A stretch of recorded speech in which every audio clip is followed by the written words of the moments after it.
Hey guys, welcome to the HVAC Diaries.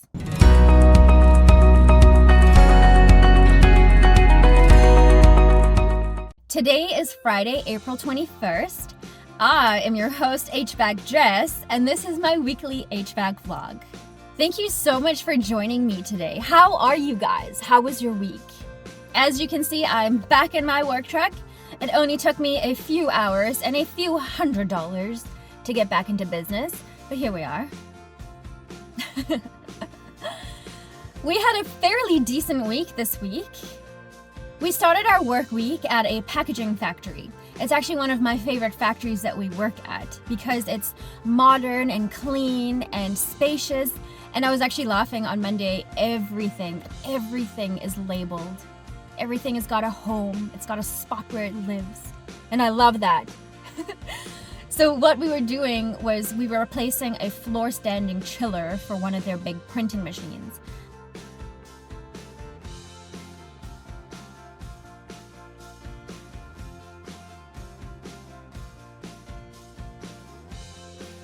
Now, I wish I could explain more about how this chiller works, or even how the printing machine works, but it is way beyond any scope of knowledge that I have. I was actually really grateful to be involved in the installation process of this printing machine.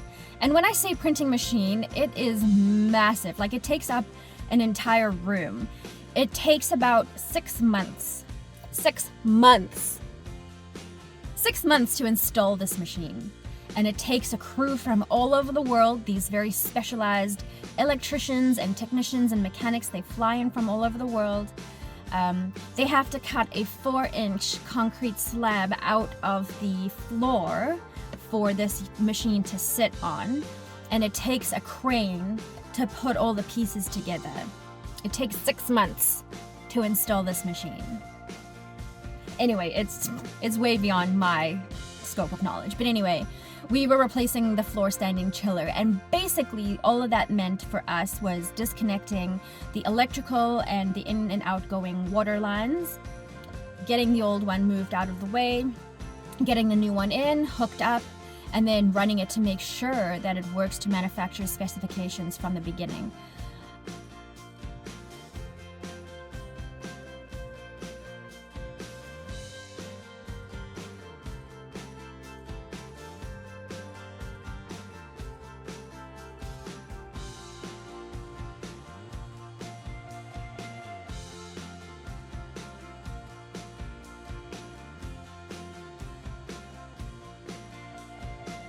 To me, it seemed quite like a plug-and-play sort of piece of equipment, but I'm sure my dad has a lot more going on in his mind about that chiller than I do.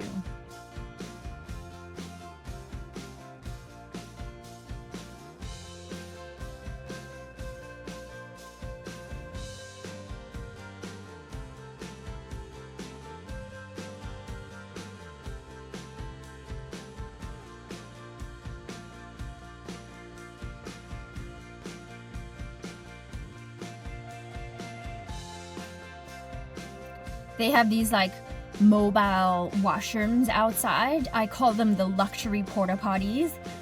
Check this out. Have you guys been in a porta potty like this before? That's some sound, music.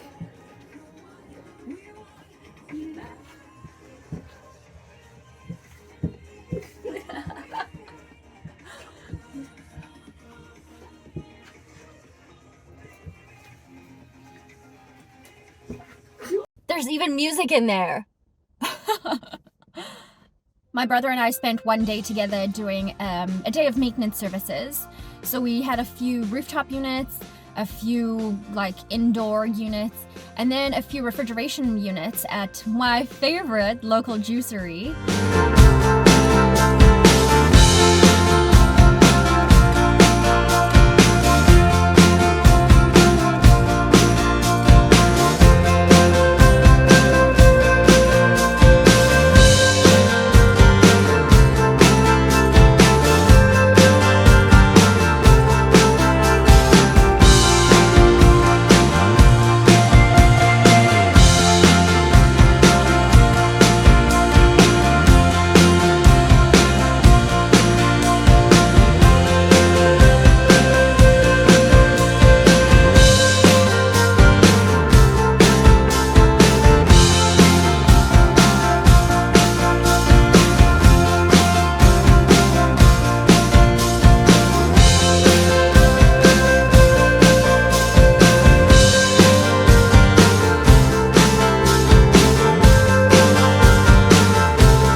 I work there, I always treat myself to a little juice afterwards. And this one, that grounded one, it's delicious. I don't eat beets in my life. I don't eat beets part of my diet, so I drank my beets. And the last job I'll tell you about this week is another ductless split installation. We installed another Tosot unit. This is our second one in 2 weeks. We haven't switched, but we are exploring the idea of these Tosot units rather than LG units.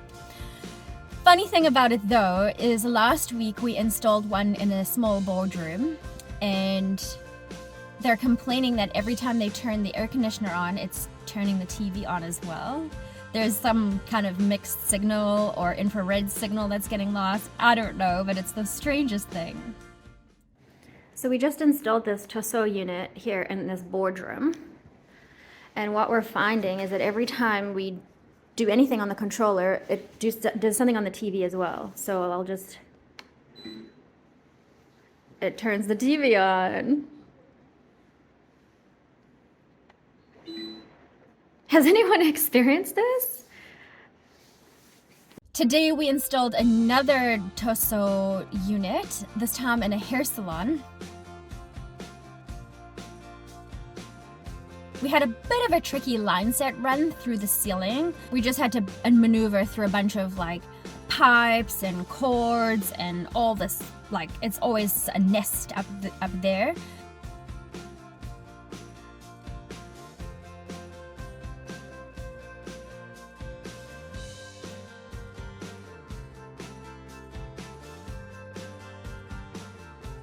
So we just had to get our line set through there. We did it in one single 50-foot run.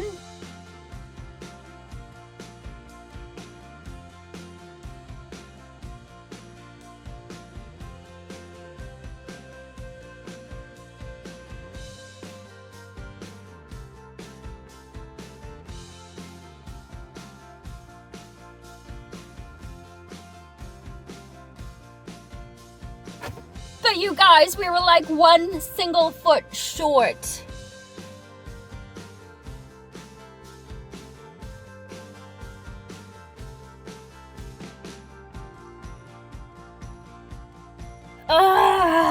So frustrating.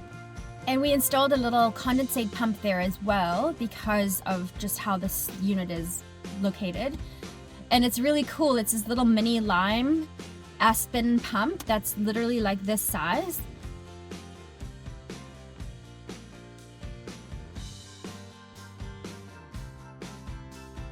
And it's so cute and so small, and it's got such a small profile, and it comes with trunking so you can cover it and it looks really nice.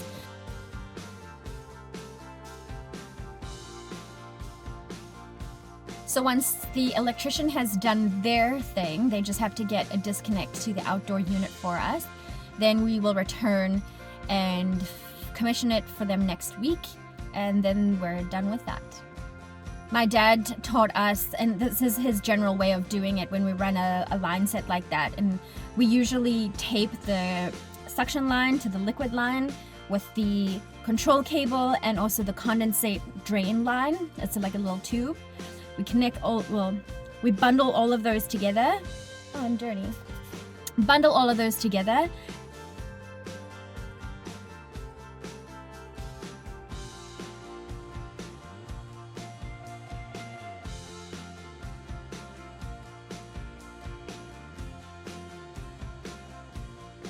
And zap strap them down. And so we've got one long piece of line set, but it's like a whole set, a line set.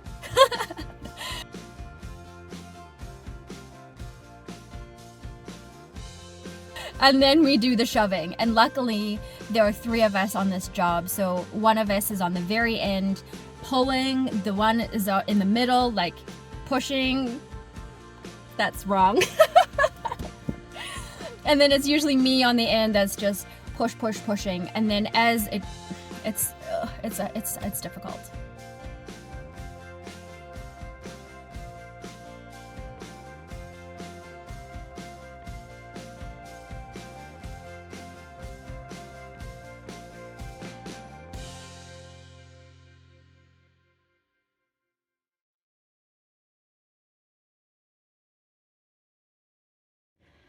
Well, that was a bit of a struggle, but we almost have our line set out all the way to the very end, outside the door.